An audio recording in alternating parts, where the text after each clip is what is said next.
Tá.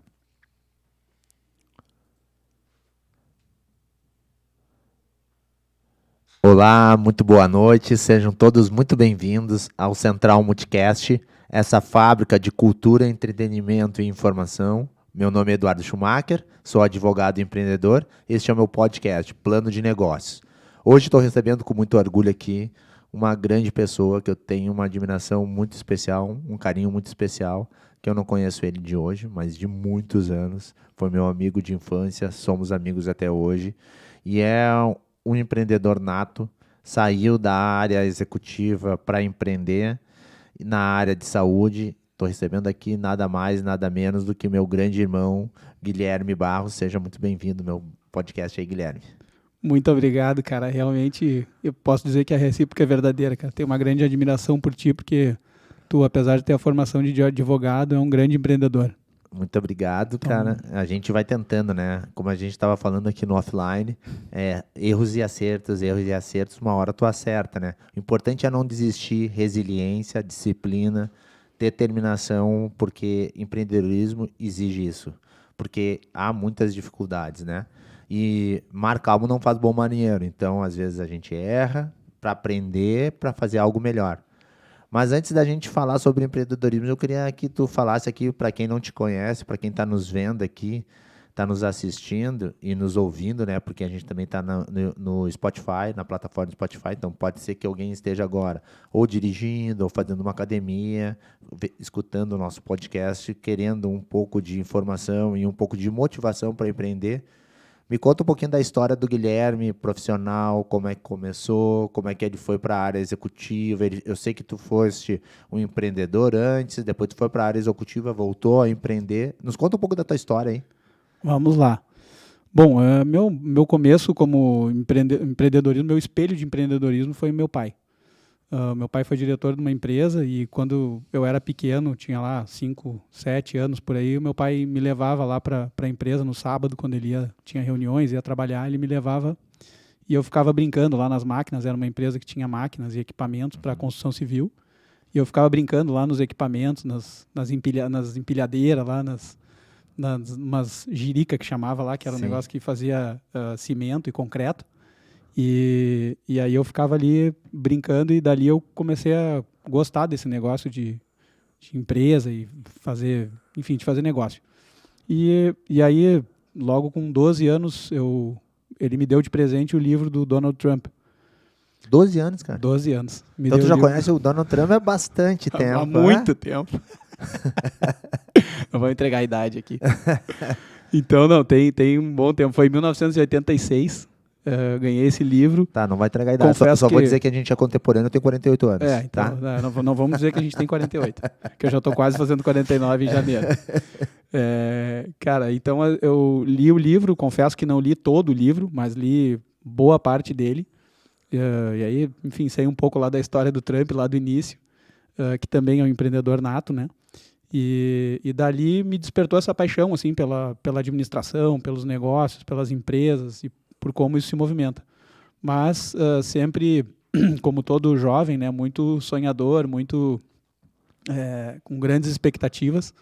E aí me lancei no empreendedorismo com 18 anos. Olha só. O meu pai, daí ele já tinha saído dessa empresa, que ele era executivo, montou uma empresa de materiais de construção e eu peguei uma parte de uma comissão que eu tinha lá, que eu tinha feito umas vendas, tinha uma comissão para receber, eu peguei uma parte em imóveis e abri uma loja lá no final da Protásio, lá, que estava surgindo um empreendimento imobiliário ali, eu queria ser o vendedor de imóveis para aquele...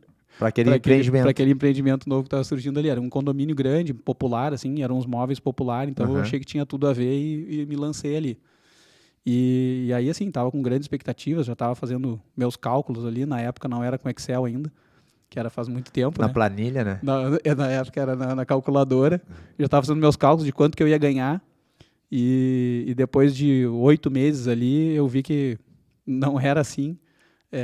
Tive várias dificuldades de entrega, de compra, de falta de experiência mesmo, de fazer o negócio girar e também de persistência. E aí acabou que eu tive que fechar lá o negócio porque estava ficando inviável economicamente ali e acabei fechando. Mas foi, então, meu primeiro... Ali tu debutou dentro do empreendedorismo. Ali, sim. Cara, como é que tu fazia, assim, que tu pensou assim, cara, vou abrir um negócio, vou ganhar um dinheiro, mas chegou a ter uma noção, ou teu pai te ajudou, de tu entender sobre o que é margem de contribuição, custo fixo, custo variável, impostos, Nada. nada. Essa eu fui lá, ele falou, tu quer empreender? Tá, então vai, abre a empresa aí, tá aqui a tua parte aqui, tu pode pegar até esse valor aqui. Aí eu somei lá o que eu tinha, peguei e levei. E o resto basicamente era um mostruário, né? Eu ia vendendo, ia comprando.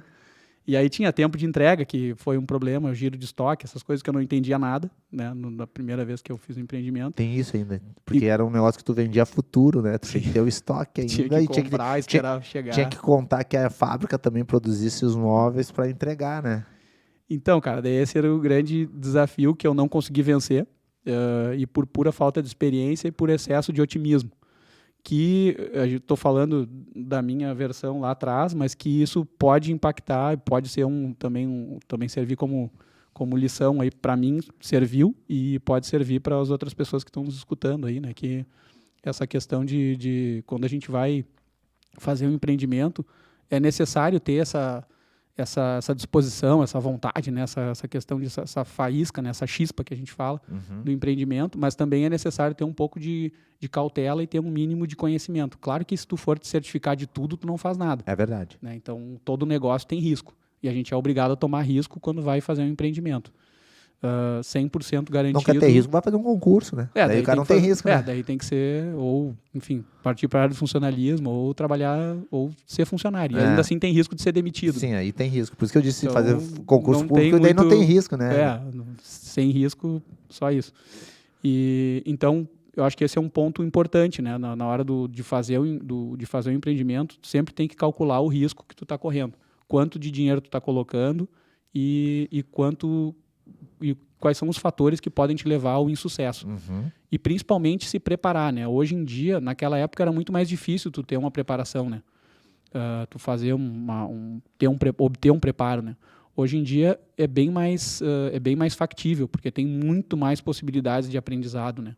Hoje se a pessoa domina o inglês, por exemplo, tu tem uma plataforma que é o edX, que tem vários cursos que são dados em Harvard, no MIT, em várias universidades americanas, de graça. De graça, cara. E são cursos maravilhosos. E esses cursos tu pode depois lá, se quiser, inclusive, paga $100, eu acho, se eu não me engano é isso. Não sei se varia por curso, mas enfim, vamos lá, que são $100. Tu tem o certificado também desse curso que tu fez. Mas o principal é o aprendizado. Então, hoje tem muito mais possibilidades de Sabe que eu estava lendo esses dias no Instagram, não lembro agora se é o Thiago Nigro ou é o Thiago Reis, que são dois caras que eu sigo, um é do mercado financeiro, o outro também mas é mais de um perfil mais de motivacional, que é o Thiago Nigro, todo mundo conhece, acredito. Sim. Eu, né, que todo mundo conheça, o Primo Rico. Um dos dois estava falando que hoje em dia existe uma plataforma totalmente de graça que pode ser uma excelente escola para qualquer coisa que se chama Google, né? E YouTube. Cara, lá tu consegue achar aulas de tudo que tu quiseres, cara. Se tu botar lá, quero aprender sobre empreendedorismo, os primeiros passos, vai ter alguém lá dando um curso ou uma aula gratuita. Além disso, nós temos aqui algo também que é muito bom, que se chama Sebrae, que é pouco explorado, sabe? Pouco explorado. E o Sebrae faz um excelente trabalho social, levando conhecimento na área de desenvolvimento das pessoas para o empreendedorismo, para abertura de negócios. Se tu não tem muita noção, tu vai lá, tem vários cursos dentro do Sebrae para te ensinar matemática financeira, empreendedorismo, enfim, são várias coisas lá dentro que às vezes as pessoas não vão atrás, acham, eu preciso de uma faculdade, eu preciso disso, aquilo. Cara, nem tudo está dentro de uma universidade. Sim. Na internet tu tem bons caminhos, porque nem tu tá falando agora. Sim. De um curso lá em Harvard, tu pode estar no Brasil, se tu tiver uma certa noção de inglês, tu pode fazer um curso em Harvard, cara, sem sair do Brasil. Sim. Hoje em dia é um fenômeno isso. E lá quando tu tá falando de quando tu tinha 18 anos, não existia isso, cara. Não tinha, existia. simplesmente não tinha. Tu tinha que contar com o teu pai, ou com o teu tio, ou com algum amigo que era empreendedor, que daí te dava umas ideias, tu começava a ver como é que as pessoas se mexiam, né? Claro, tinha a faculdade, mas eu tô falando na tua idade, muito jovem, né? Depois eu entrei, né? Fiz a faculdade de administração. Tu é formado em administração, Sou formado né? em administração. Hoje eu até faço parte da Câmara de Saúde, do Conselho de Administração. E, enfim, daí me formei e tudo, mas antes disso, realmente, o que se podia fazer naquela época era isso que tu falou, era buscar conselho com alguém, basicamente. Mas o Sebrae realmente é uma grande instituição aí que traz muito conhecimento. E às vezes são conhecimentos que tem os conhecimentos mais avançados, claro, mas tem conhecimentos básicos que facilitam o empreendimento. Até o entendimento de saúde financeira e saúde econômica, né? Fluxo de caixa, isso são coisas que têm prejudicado. Eu vejo muitas empresas aí, que eu convivo muito com empreendedores, né? A gente tem a nossa empresa hoje está no Tecnopuc, que é um dos maiores parques do Brasil, parques tecnológicos, né? Então, lá dentro do Tecnopuc tem muita empresa, né? Muito empreendedor lá. E a gente vê muitos empreendedores sofrendo em questões de fluxo de caixa, né? Sim. E às vezes a maioria é porque não está bem familiarizado com o conceito, né? Eu acho que o grande problema dessas pessoas, eu vejo assim, e isso é uma situação que tu tem que cuidar todo dia, que nem cortar unha. Tu tem que estar todo dia muito vigilante em relação a isso, que é misturar o CPF com o CNPJ, porque é uma coisa muito fácil tu misturar. E às vezes tu pensa assim, tem uma conta aqui da pessoa física, eu vou pagar com o CNPJ, depois eu desconto. Cara, se tu botar isso aí no hábito, acabou. Tu tem que ser muito rigoroso com a separação do que é PJ e do que é PF, né? Eu acho que esse é o princípio básico do sucesso. Eu não sei qual é todo o segredo do sucesso, até porque eu tô atrás dele também. mas eu sei que o insucesso começa por tu misturar o teu CNPJ com o teu CPF. É interessante isso que tu falou, cara. Os indianos, dentro da filosofia, eles têm eles ficam muito mais preocupados em definir o que não é alguma coisa do que o que é alguma coisa. Então, essa questão de saber assim, não vamos tentar definir o sucesso, vamos primeiro identificar o que não leva, o que nos afasta do sucesso, né? E isso que tu falou é uma coisa certa. Misturar PJ com PF, pessoa física com pessoa jurídica, realmente é um problema, porque é muito difícil depois, principalmente numa empresa pequena, de tu desfazer isso. E aí, no caso de startups, né, que estão em busca de investimento, seja num investimento semente, né, um seed, ou uma série A, série B, série C, né, enfim, isso vai aumentando. Mas quanto maior a rodada de investimento, mais difícil é de os fundos investirem em empresas que têm esse tipo de comportamento. Então, o ideal é a gente já buscar essas informações e já ir se educando para evitar esse tipo de comportamento, né? Outro problema grande, e tu pode falar que agora tu saiu do mundo corporativo e veio para o mundo do empreendedorismo, que a gente ainda vai entender onde é que tu estás e de onde que tu veio, porque a gente não acabou essa conversa, a gente vai voltar agora, só estou fazendo essa observação. Eu vejo assim, dentro das rotinas das pessoas, elas já querem, quando começa a empreender, viver daquele negócio. Isso eu falo em vários aqui podcasts, talvez eu esteja sendo até repetitivo, mas eu acho que essa é uma grande lição. Tu não pode montar um negócio e achar que no próximo mês tu já vai sair vivendo desse negócio. Se tu fizer isso, tá tudo errado. Porque o negócio ele tem todo um processo, a não ser que tu tenha achado a joia da rainha. Senão, tem todo um processo de amadurecimento, de maturação do negócio, até tu fazer ele começar a render, ele começar a sobrar um dinheirinho. Desse dinheirinho tu deixa lá guardado para criar uma bolsa para emergências. Aí essa bolsa vai crescendo, quando tu vê, tá grandezinha, agora eu vou distribuir um pouco de lucro. Aí tu começa a ganhar dinheiro. Sim. Até lá, tu não pode contar com esse negócio. Claro, existe prolabore dentro do negócio que tu pode estipular um salário para ti, desde que o negócio comporte. Sim. Que é o certo. Tu tem um salário, porque tu tá trabalhando dentro do negócio, então tu tem um prolabore, que nada mais é do que um salário. Sim. E o lucro tu deixa para quando sobrar. Eu acho que essa é a base para ti começar a pensar num negócio que deu certo. Porque o que eu mais vejo, e que aparece muito no meu escritório quando chega lá, as pessoas procurando, como tu sabes, eu trabalho muito com recuperação judicial, reestruturação de dívidas. Então, eu vejo que as pessoas chegam no meu escritório com tudo atrapalhado, tudo misturado. Tira dinheiro daqui para botar lá, nunca respeitou o que é prolabore. Tem gente que chega lá e não sabe o que é prolabore, a diferença de prolabore e dividendos, cara, entendeu? Sim. Então, assim, tem muito despreparo também com as pessoas que não se dão bem. Eu acho que tu tá dentro de uma disciplina e tu aprender a fazer a gestão é muito importante, sabe? É o principal para a manutenção do negócio, cara. E eu acho que essa questão que tu comentou vem bem dentro de não misturar a pessoa física com a pessoa jurídica. Porque se tu começa a colocar, tu não estipula um prolabore, né? Ou se tu pensa que o negócio que todo o dinheiro do negócio é o teu salário, ou boa parte dele, ou tudo que sobra ali é o teu salário, na verdade é uma falta de planejamento. Porque a estruturação do orçamento da empresa, por menor que ela seja, eu estou falando orçamento de empresa, parece que tem que ser uma empresa grande. Não, nós estamos falando de empresa pequena. Sim. Tem que ter lá uma relação de contas que tu paga, uma relação de contas que tu recebe. E uma empresa grande, um dia ela foi para uma empresa pequena. foi pequena. E ela seguiu começou. essas diretrizes e esses princípios. Acho Sim. que são princípios, São né? São princípios contábeis e de administração mesmo. Exatamente. Porque se tu coloca isso aí num plano maior, realmente faz a diferença. E, ô Guilherme, e aí tu tentou montar esse negócio, daí tu aprendeu na carne, né? Cortando a carne, que não era bem assim para montar o negócio. E aí, como é que se desenvolveu a vida do Guilherme depois dos 18 anos, depois desse negócio? Daí tu foi pra faculdade? Como é que foi? Aí depois eu acabei fui morar em São Paulo um ano, né? Fui trabalhar com um negócio de materiais de construção lá em São Paulo, buscar uma oportunidade Aí como lá, funcionário? como funcionário. Daí fiquei lá, aprendi uma série de coisas também. Enfim, tive várias lições dessa vida lá em São Paulo, em 95, né? E aí depois voltei para o Rio Grande do Sul e aí comecei a fazer faculdade em 96. E aí terminei em 2001. Tu fez na PUC? Fiz na São Judas Tadeu. São Judas Tadeu. No Centro Universitário São Judas Tadeu. Conheço. E aí, daí fiz um processo de trainee, fui trabalhar nas indústrias alimentares da Coroa, lá em 98.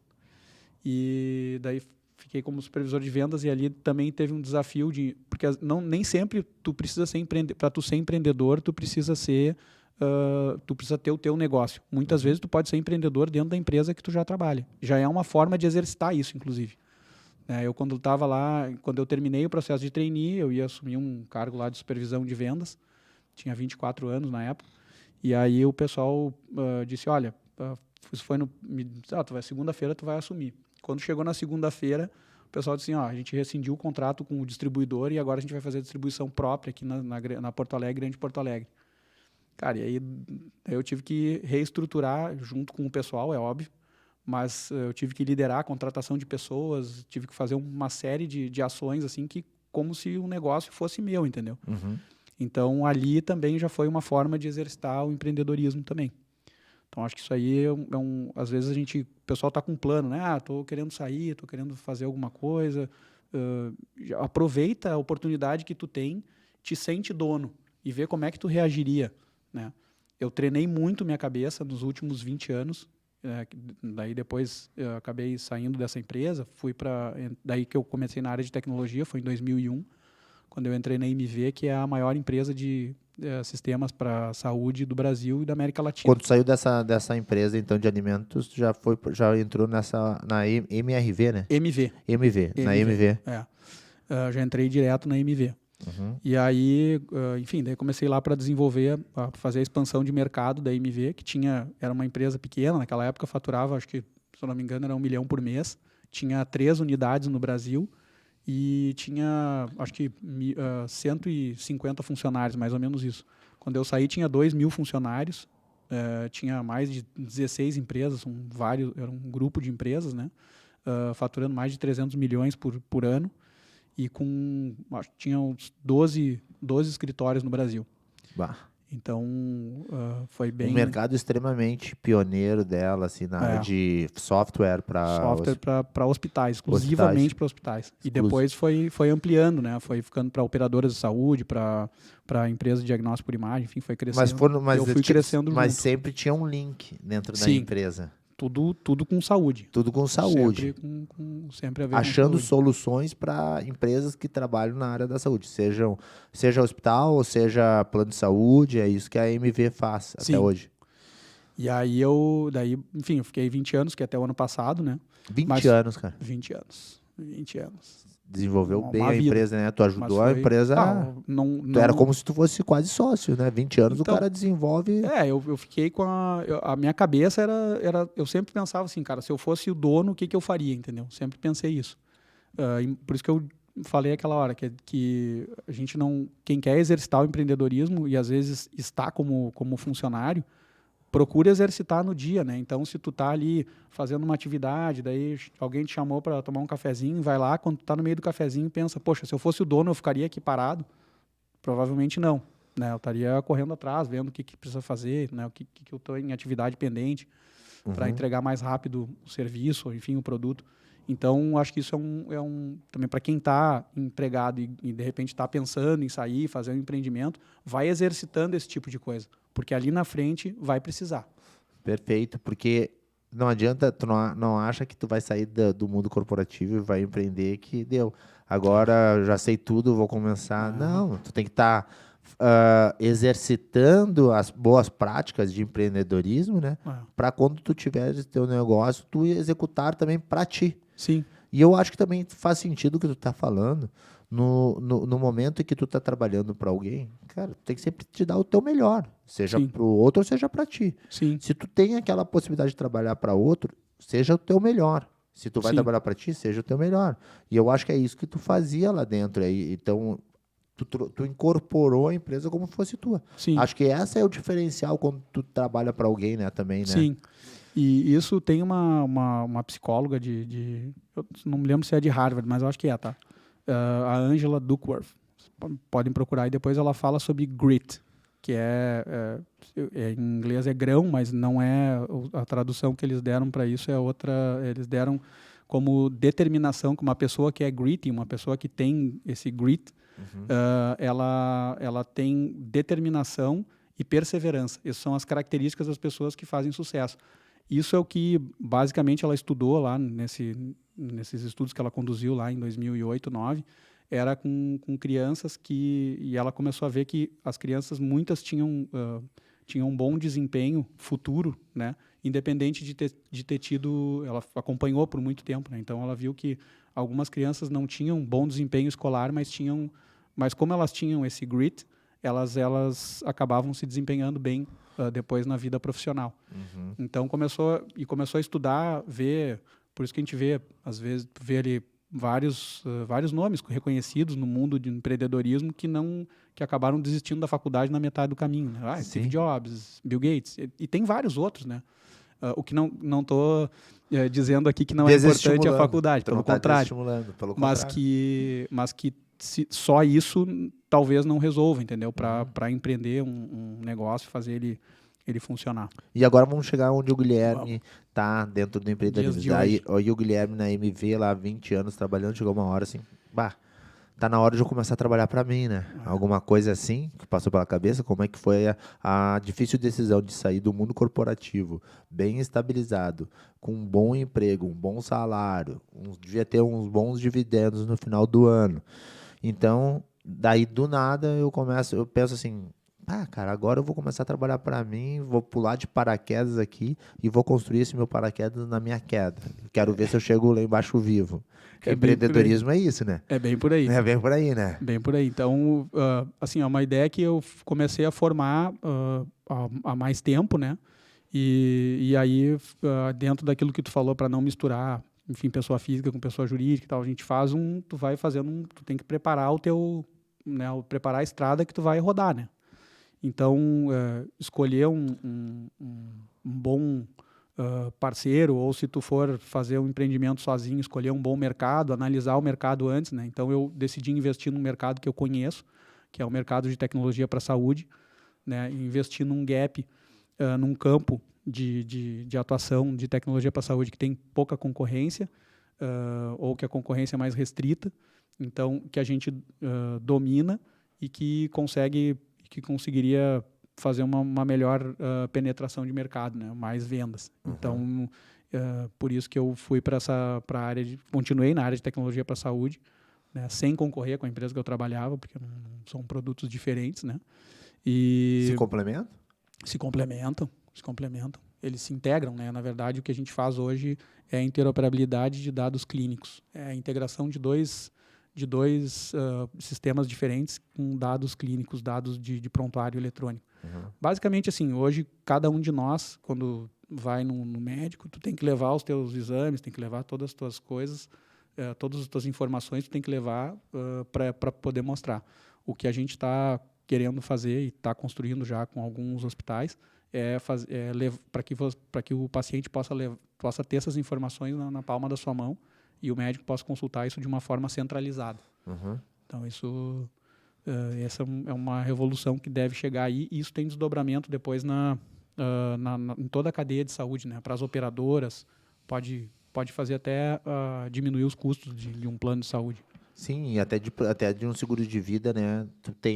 Dá para a seguradora a certeza de que aquela pessoa está saudável para fazer um seguro de vida, e isso impacta diretamente, né, na pólice, no prêmio da pólice, desculpa, né? E impacta talvez até numa mensalidade, né, de um plano de saúde, poderá impactar, né, no futuro, né? Tu vê assim? Tem algumas restrições para que LGPD? eles usem isso, para que eles usem isso. Mas se eu autorizo como... Se tu autorizar para que seja melhorado enfim, as tuas informações, o teu score lá, enfim, aí pode ser. Mas o que pode baratear impacta muito a LGPD nesse teu negócio? Impacta E tu acha que está muito latente a LGPD? Como é que tu vê em relação ao teu negócio e à área de saúde, assim? Porque a área de saúde é uma área que tem muitos dados sensíveis, né? Apesar de ter lá o artigo 11 na lei que fala explicitamente que sob a tutela de saúde pode ser consultado os dados, né? Não é uma das condições lá de que a lei permite, mas a gente tem feito instrumentos de coleta de consentimento em tempo real. Então, tem lá quando o paciente entra no hospital, normalmente ele assina lá, né, um consentimento de acesso aos dados dele. Então, depois a gente também coleta na hora principalmente de dados que oriundam de outras instituições, né, dados integrados. Os da própria instituição, normalmente se coleta às vezes a gente não nota lá, não lê, né, o que está assinando. Não tu que é advogado, mas nós aqui, os leigos. A maioria vai lá, olha, e assina e vai, né? Então, mas aí a gente já está dando consentimento para que seja acessado. Mas eu digo assim que ele pode impactar na sustentabilidade do sistema, porque se o meu médico que está me atendendo consegue consultar os resultados dos meus exames que eu fiz em outros laboratórios, um exemplo só, né?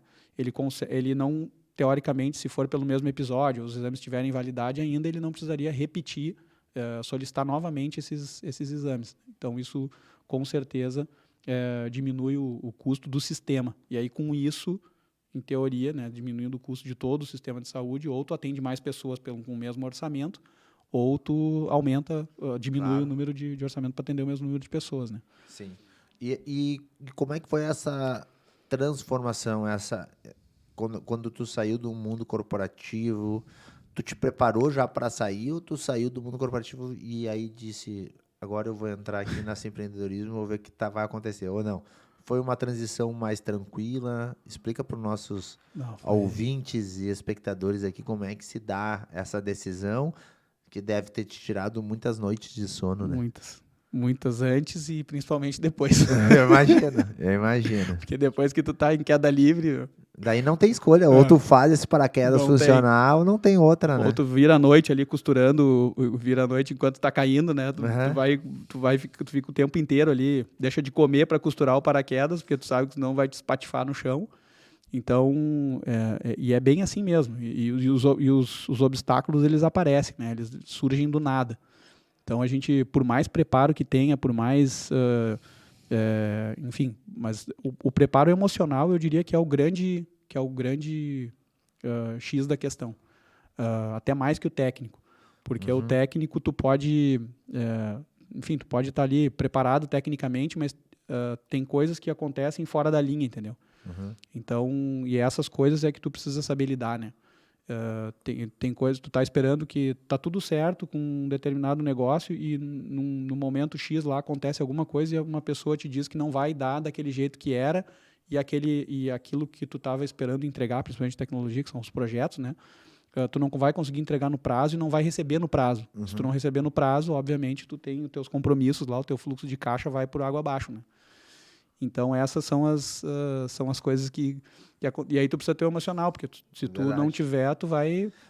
a tendência é brigar com a pessoa, né? Mas isso acontece com quem está começando, que é o teu caso, e acontece com quem também já está bem, vamos dizer assim, experiente no empreendedorismo. Ontem, eu atendi um cliente meu que a gente está fazendo toda uma reestruturação financeira dele.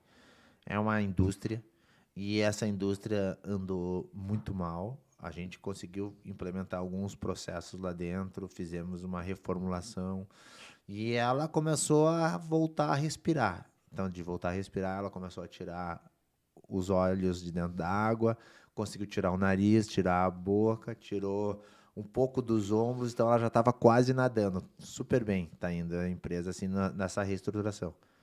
Não é que agora, uma semana atrás, o prédio do lado dela, o vizinho não teve um bom cuidado com o muro, esse muro caiu em cima da empresa, destruiu todo um lado da empresa. Enfim, a empresa teve que parar de trabalhar, porque agora vai ter que reconstruir a empresa. A gente não sabe se o vizinho vai ter dinheiro para pagar a reconstrução, porque daí senão o meu cliente vai ter que tirar dinheiro de algum lugar que ele não tem, porque o dinheiro que ele tem está no fluxo dele. Então, e eu estou falando de um cara que está aí no mercado há 20 anos. Então,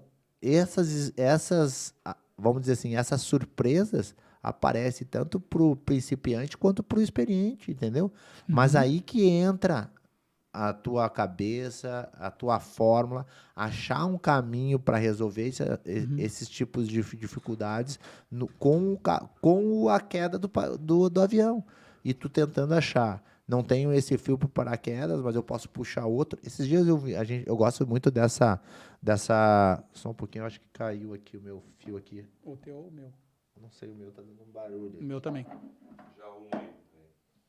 Só um pouquinho, pessoal, que a gente teve um problema aqui técnico. Aqui tá dando um ridinho. Ah. Não sei se foi que eu mexi aqui no fio.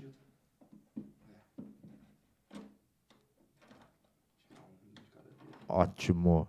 Aí. Ainda bem que a gente tem Melhorou. aqui pessoas muito bem capacitadas, se chamam Rafael e Mário Godoy, dois grandes técnicos. Queridos, muito obrigado aí, pessoal. Então, assim, que eu estava contando, esse pessoal, quando estava caindo, eu estava falando de um vídeo, eu gosto muito de usar essa metáfora do paraquedas, porque eu tenho um vídeo, acredito que tu até deve ter visto já, porque roda muito no Instagram, do cara que pulou do avião e o paraquedas se enrolou todo. E o cara tá caindo. E aquilo lá começa a te dar uma angústia. E o cara tentando desenrolar o paraquedas, e parece que cada vez mais que ele tenta desenrolar, o paraquedas enrola mais ainda. Chega uma hora, quando tá faltando muito pouco para ele atingir o solo, ele solta o paraquedas, ele consegue soltar o paraquedas reserva e se salva. Então é mais ou menos isso, né? A vida do empreendedor é essa, né? Seja experiente ou seja iniciante. E é isso que tem que o grande empreendedor, eu acho que ele aprende isso. É como abrir o paraquedas reserva na hora que o paraquedas não funciona. E eu vejo que, às vezes, as pessoas se desesperam na primeira dificuldade, abandonam. Eu não sei, eu não consigo. Não é bem assim. Então, eu queria que tu trouxesse também para nós quais as dificuldades que tu está tendo agora na área, assim, quando tu decidiu. Eu tinha toda uma estrutura de uma empresa que faturava alguns milhões de reais, que te dava todos os meios, se precisasse pegar um avião. Tu tinha uma venda, um cliente lá na Bahia, nós estamos aqui em Porto Alegre, Rio Grande do Sul. Sair daqui para lá. Cara, é uma venda animal. Pega um jatinho particular, vai para lá, tu tinha essa mão. Hoje em Sim. dia, não. Hoje em dia, tu tem que ir lá na internet, procurar uma passagem de avião, para ver se tu consegue chegar a tempo, para ver custo. Como é que tu Cara, vê isso, cara? é tudo, assim, é tudo que tu falou da parte financeira, de estrutura mesmo, né? E da parte física mesmo.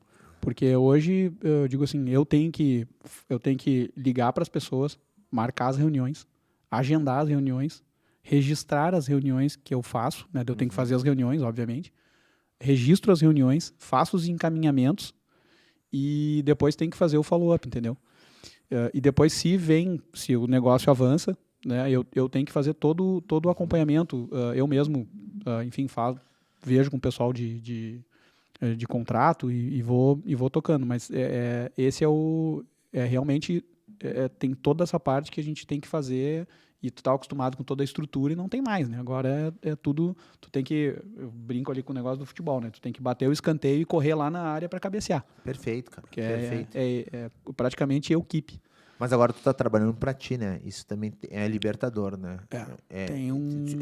Te dá uma grandeza que quando as coisas começam a dar certo, é Sim. algo que só quem sente isso pode É expressar, né? O sentimento, né? Cara, é um sentimento diferente, assim, não é a mesma coisa. Não tem muita... É uma emoção, assim, porque é uma montanha russa, né? Todos os dias um dia tu tá mega empolgado, no outro dia tu Verdade. sofreu alguns revés, daí tu fica preocupado, enfim, e daí no dia seguinte tu já consegue uma nova, uma alavancada, assim, e aí tu já vai te colocando numa outra postura, mas o importante é resiliência e persistência, cara. Persistência, que é o que eu falei ali daquele estudo que a Ângela fez lá nos Estados Unidos, e que tem tudo a ver, assim, porque é o que tu falou, se tem uma dificuldade, tu desiste, tu deixou de fazer várias coisas, né?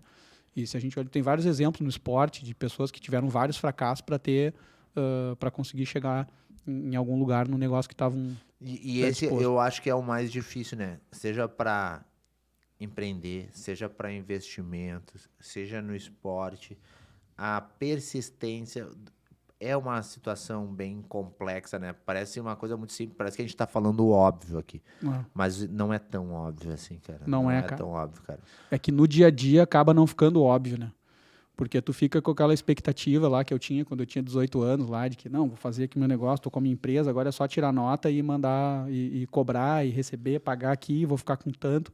E isso acaba criando um monte de expectativa. E quando começa a dar os problemas, aquela expectativa ela rapidamente rui e a gente já acha que já começa a enxergar só problema. E na verdade não é só isso. Tu tem que sair de dentro do problema, né, da situação e enxergar mais em cima, assim. Verdade, verdade. E eu acho que esse que é o mais difícil, é tu sair e olhar de fora, Esse né? exercício é difícil de fazer. É difícil, né? Mas como eu falei, se as pessoas que estão empregadas hoje exercitarem isso hoje, esse mental ele vai sendo construído. Que quando tu for passar pela vivência, o teu psicológico já está predisposto àquele tipo de situação. Né? É verdade, tem que construir teu mindset, né? E mudar, né? Tu tava falando aqui agora sobre as questões essas da saúde, mas antes da gente entrar nessas questões do mercado, da indústria da saúde para software, queria que tu trouxesse um pouquinho para quem não tem conhecimento. Eu sei que tu tá muito envolvido com as startups, né? E com as health techs, né? Sim. Então eu queria que tu trouxesse assim um pouquinho desse mercado para nós, para entender. Eu já tive esses tempos aqui conversando, acho que tu deve conhecer o Anderson Dill, que é um cara que ele trabalha muito com investidor anjo, né? E eu acho que ele tem até um fundo de investimento anjo, se eu não me engano. Ou ele participa de um fundo, alguma coisa assim. E ele falou bastante sobre as startups e como é que elas estão se desenvolvendo e como elas são importantes nas várias áreas. Mas eu queria que tu falasse um pouco especificamente da tua área, da área de saúde. Como é que estão se desenvolvendo as startups? Como é que elas funcionam? Tu começou a falar aqui inclusive sobre os níveis de startup. Para ti, não precisa ser algo assim muito profundo, mas para a gente entender um pouquinho como é que isso funciona e como é que estão se desenvolvendo as startups na área de saúde. Sim. Hoje, assim, tem em torno de 11.500 startups aí pela ABS, né? E destas, estima-se que eles têm registrado, lá, acho que 266 startups de health techs, mas tem outros levantamentos que tem muito mais. Eu, particularmente, acho que tem mais, que não são registrados, obviamente, e que deve chegar aí a um número próximo de 1.000, pelo menos, tá? Então, esse desenvolvimento das startups dentro da área da saúde, eles vêm porque o mercado de saúde teve alguns IPOs, a gente acompanhou, como foi o caso da Apvida, da própria GNDI, Sul América, e outros IPOs que tiveram. Agora, recentemente, teve do Hospital Mater Dei, lá de Belo Horizonte, e tem outros, né? Enfim, várias empresas de saúde, tem verticais de saúde dentro da Bolsa. Então, acho que isso acaba motivando os empreendedores a buscar resolver problemas para a área da saúde, né, fazer dentro do processo de inovação, e também muito fomentado pelos parques, né? Hoje tem em torno de, acho que são 57 parques tecnológicos, que são os parques que ligam as universidades às empresas, né, e fomentam as startups, fazem aceleração, alguns são associados com aceleradoras, enfim, outros têm as incubadoras, né? Aqui no Rio Grande do Sul a gente tem vários, acho que tem, se eu não me engano, são 28 parques tecnológicos. Ou na região sul? Não, na região sul. Na região sul tem 28 parques. Paraná tem para quase baixo. a metade do que tem no Brasil. Paraná para baixo. Tem 50, acho que são 57 no Brasil. Florianópolis está se transformando, né, num parque muito forte, né, de também, startups, né? Tem também. Santa Catarina tem vários parques, né, mas Florianópolis tem lá, tem um parque bem, bem importante ali, e Blumenau também tem bastante coisa, principalmente na área de saúde. Então, e essas empresas elas estão então resolvendo esses problemas, né, através desse processo de inovação, e quando os hospitais também optam por fazer inovação aberta, que é, ao invés deles desenvolverem sua própria área de inovação, tem a sua própria área de inovação, mas deles fazerem toda a inovação interna, eles estão fazendo inovação aberta, então estão chamando empresas para o desafio. Daí tem esses hackathons, né, que ficaram bem comuns aí nos últimos anos, e isso aí tem fomentado, então, o empreendedorismo das pessoas para a área da saúde.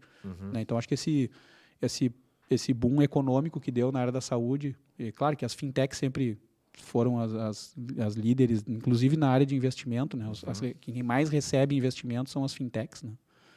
Mas as de recursos humanos também estão recebendo bastante investimento, e as de saúde estão junto ali, estão andando junto.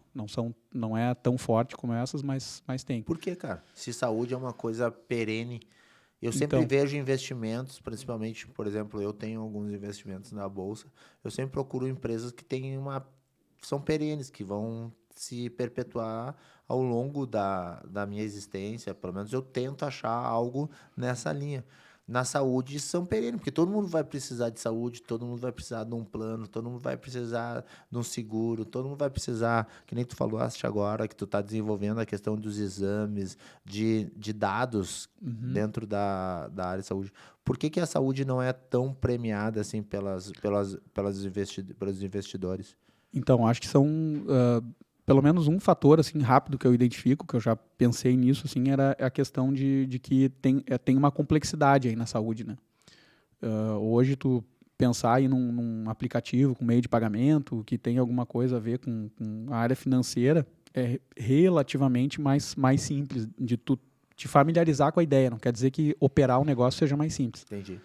Mas a familiaridade com a ideia ela é mais simples, porque tu já está mais acostumado com isso, né? É mais quando tu entra na área da saúde é uma gama de coisas bem diferente, assim. Tem uma nomenclatura, o próprio modelo de remuneração dos hospitais é complexo, e aí isso acaba apertando o orçamento dos hospitais, e isso dificulta também depois até a própria contratação, né?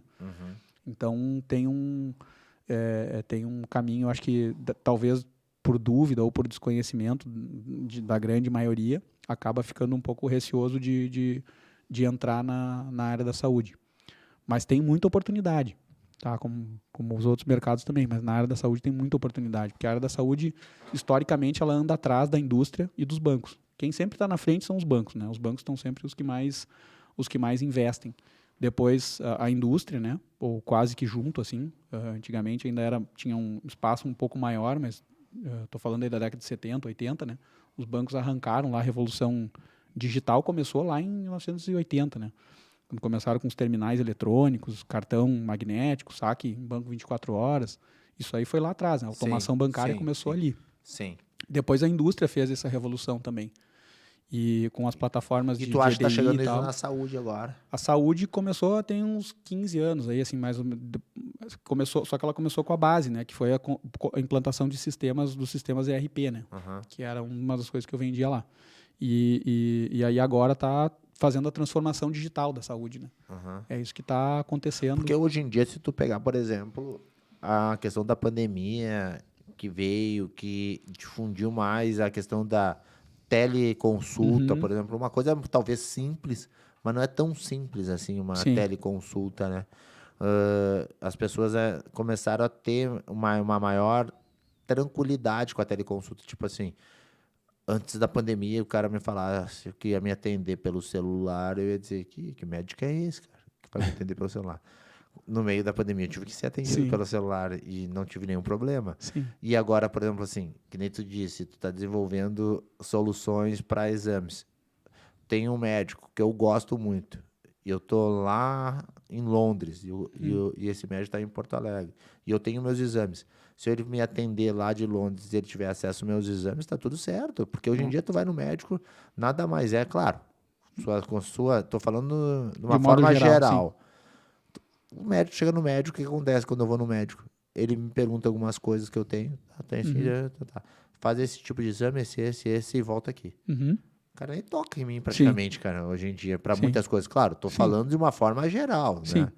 Depende do problema, né? É, mas de uma forma geral é isso que acontece. Hoje em Sim. dia, o Bom, mas, médico hoje em dia ele está ali para te sim, pedir exames e analisar os teus exames. sim, Então, a informática, o que tu desenvolve está vindo muito a esse encontro. E por isso que eu acho que tem que ter uma maior, eu particularmente acho que sim. deveria ter uma maior, uma melhor oportunidade, uma maior visão dos investidores nessa área da saúde, né? Porque tem muito que desenvolver aí, né? Sim, tem muitos desafios para serem cumpridos e especialmente com o envelhecimento da população, né? Ah, Tem isso o, também. o orçamento de saúde dificilmente vai duplicar, acho improvável, pelo menos até hoje não aconteceu isso, né? Vem aumentando muito pouco por ano. Vamos lá, 75% das pessoas são com orçamento público. O orçamento ele é dividido entre 50% público e 50% privado, o Aham. orçamento total de saúde. Só que do orçamento privado, 25% das pessoas são atendidas, da população brasileira é atendido com 50% do orçamento. Os outros 50% tem que bancar a saúde de 75% das Sim, pessoas. olha só. Então, tem o número físico é diferente do número financeiro, né? Sim. E isso não deve mudar nos próximos anos, assim, não muito, pode mudar um pouquinho, mas não muito. Conforme a economia vai melhorando também essa relação, né? Vai aumentando o número de pessoas com plano de saúde. Aham. E então isso aí dificilmente vai mudar e o que pode ajudar na sustentabilidade do sistema é redução de custo, melhora com outras ferramentas, né? Que é o caso da telemedicina, teleconsulta, enfim, teleorientação e outras ferramentas, como interoperabilidade. E aí tem várias frentes de desafios, né, para Por fazer. exemplo, nos conta aí, pra gente Conto. entender. Aí O tem que eu um. falei foi como Sim. leigo total aqui, Não, tem porque. algumas coisas assim que desenvolvimento a continuidade do cuidado, né? Que é o caso que tu falou, tu vai num consultório, tu tem alguns exames ali, mas não é bem esse caso, ele é mais simples porque é um caso mais ambulatorial, mas Uhum. é que tem pacientes que têm outras comorbidades, tem Comorbidade. outras coisas que demanda uma intervenção cirúrgica, uma internação clínica. E isso aí é que entra o maior custo do sistema, né? Porque o custo do sistema não está nas pessoas que vão lá e fazem uma consulta. Uhum. Esse é o custo mais baixo do sistema. O custo está nas pessoas que têm doenças crônicas, pessoas que têm muitas comorbidades e que demandam, então, procedimentos ou clínicos ou de intervenções, né? Hemodinâmica, enfim, cateterismo, uma série de outras coisas. O que acontece é que aí é que tem vários gaps aí que podem ser cumpridos com tecnologia. Então, pensar dentro da continuidade do cuidado, a falta de informação que tem de um acompanhamento do paciente, né, o entendimento da vida do paciente, isso pode fazer diferença no sistema de saúde e, consequentemente, tem um dinheiro em cima da mesa aí para... Claro. Pra... Dentro da tua área, assim, agora chegando no 5G, eu sei que o 5G também vai revolucionar muito a área de saúde, assim.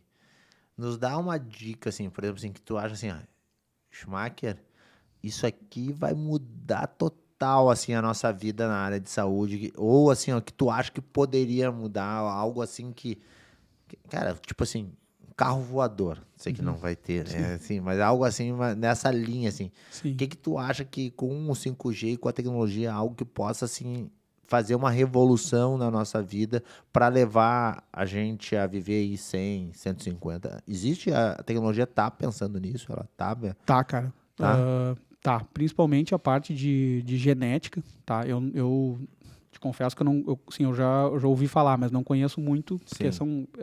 tem muitas áreas, né, e coisas que são bem complexas, assim. Mas, enfim, na área de genética, a parte de medicamento adequado à tua genética, não de tu comprar um medicamento ou ter um medicamento na farmácia hospitalar que ele vai administrar para todo mundo que tem aquela doença. É administrar para todo mundo que tem aquela doença, mas para o Schumacher, para o Guilherme. Entendeu? Então, esse tipo de tratamento e a própria integração das informações, a questão dos exames, inteligência artificial, eu tenho certeza que com o 5G vai ser potencializado. É a mesma coisa que antigamente, quando não tinha internet, quando surgiu a internet lá no nosso tempo, Sim, né? sim. Que a gente olhava os Do sites lá, Netscape. começava a vir assim, começava a cair e caía, a imagem ia baixando aos pouquinhos, assim, né? Aham. Aí nós olhava a notícia, era uma coisa assim. A gente não imaginava que com o desenvolvimento da tecnologia e da internet, a potencialização da internet, o que ia surgir, né? E olha a quantidade de serviços que surgiu, o Uber, né? Hoje em dia a gente é total dependente da internet. Total, né? total. Total. Agora, quando No isso... escritório, quando não tem imagina pra internet, frente, a gente para o escritório. fica Fechou o tomando escritório. cafezinho, conversando, batendo papo. É. E tu imagina isso para frente, né? Com o 5G e não só o 5G, né? A computação quântica e a grande capacidade de processamento que vai vir.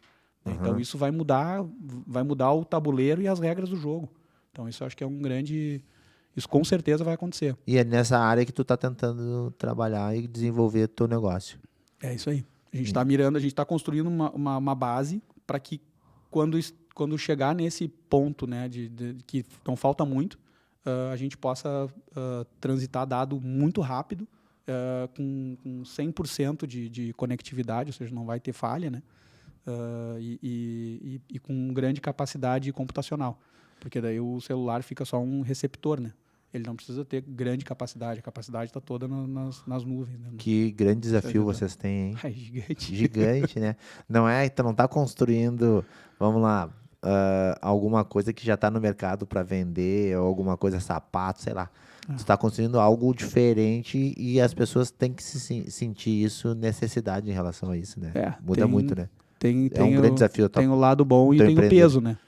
Tem o peso de tudo que tu tá indo, tu tá testando a linha tá cortando o limite, né? Os caras falam cut the edge, né?